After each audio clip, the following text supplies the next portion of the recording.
Perubahan sosial adalah perubahan dalam masyarakat yang mempengaruhi sistem sosial, nilai, sikap, dan pola perilaku individu di antara kelompok.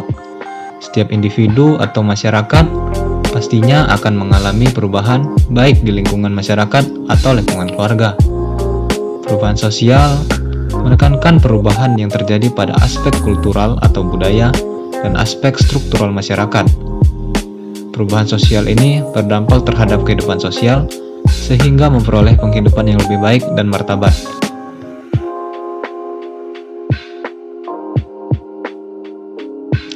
Perubahan sosial di bidang teknologi dan informasi merupakan perubahan sosial yang paling berdampak besar terhadap pola perilaku masyarakat.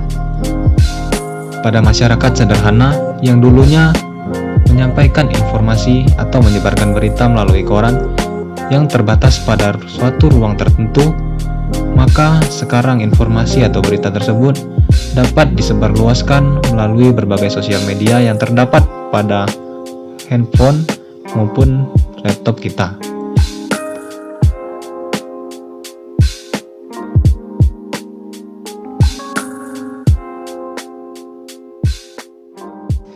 Pada video kali ini, kita akan membahas perubahan sosial di bidang teknologi dan informasi dan keterkaitannya dengan Undang-Undang Nomor 11 Tahun 2008 tentang Informasi dan Transaksi Elektronik. Jika penasaran, simak video berikut ini dan check it out.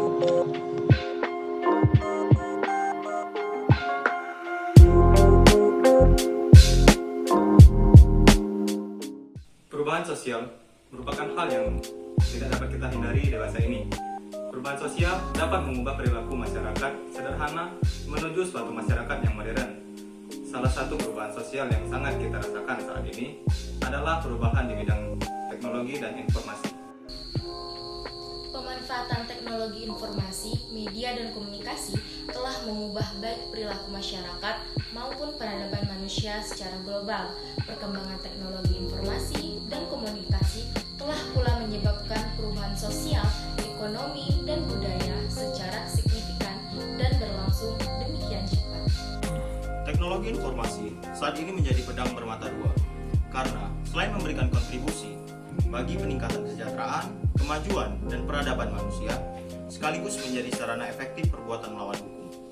Sistem elektronik juga digunakan untuk menjelaskan keberadaan sistem informasi, yang merupakan penerapan teknologi informasi yang berbasis jaringan telekomunikasi dan media elektronik, yang berfungsi merancang, memproses, menganalisis, menampilkan, dan mengirimkan atau menyebarkan informasi elektronik.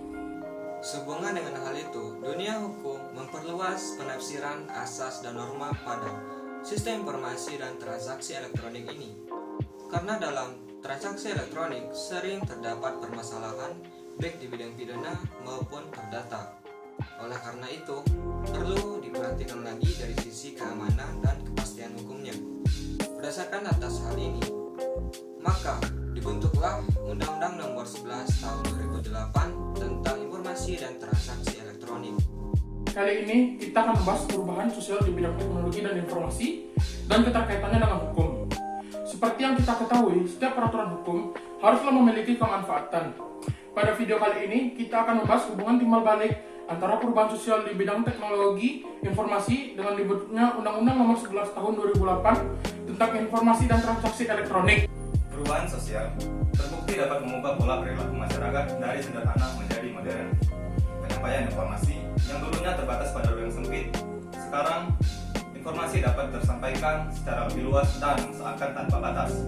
Kemudahan menyampaikan informasi ini memanglah memiliki banyak manfaat, namun di balik itu semua terdapat banyak juga kekurangan. Transaksi elektronik dapat membuka peluang terjadinya kejahatan yang lebih besar. Kejahatan ini dapat kita sebut dengan cybercrime. Kejahatan dalam dunia maya atau yang biasa disebut dengan cybercrime tidak hanya terjadi dalam aspek pidana, namun juga dapat terjadi dalam aspek hukum perdata. Oleh karena itu, Undang-Undang Nomor 11 Tahun 2008 ini tentang Informasi dan Transaksi Elektronik hadir untuk mengatur semua kegiatan yang berkaitan dengan informasi dan transaksi elektronik. Undang-Undang Nomor 11 Tahun 2008. Ini menjadi payung hukum yang kuat guna memberikan perlindungan bagi masyarakat dalam penyampaian informasi dan bertransaksi secara elektronik. Baik, sekarang kita akan membahas salah satu ketentuan pidana yang diatur dalam Undang-Undang Nomor 11 Tahun 2008. Dalam hal ini, kita dapat melihat pada pasal 29 yang berbunyi, Setiap orang dengan sengaja dan tanpa hak mengirimkan informasi elektronik dan atau dokumen elektronik yang berisi ancaman kekerasan atau menakut-nakuti yang ditujukan secara pribadi. Perbuatan yang dimaksud dalam pasal 29 ini dapat dianalogikan berupa teror melalui media sosial. salah satu contohnya beberapa waktu lalu, sempat terjadi teror melalui aplikasi WhatsApp yang berusaha menakut-nakuti orang yang kita kenal dengan teror Mumu. Perbuatan ini memenuhi unsur-unsur yang terkandung di dalam pasal 29 Undang-Undang Nomor 11 Tahun 2008, yaitu dengan sengaja mengirimkan informasi untuk menakut-nakuti orang yang ditujukan secara pribadi. Perbuatan tersebut termasuk dalam kejahatan cyber, dan ketentuan pidananya dapat kita lihat pada pasal 45 ayat 3 yang berbunyi, Setiap orang yang memenuhi unsur sebagaimana dimaksud dalam pasal 29 dipidana dengan pidana penjara paling lama 12 tahun dan atau denda paling banyak 2 miliar rupiah.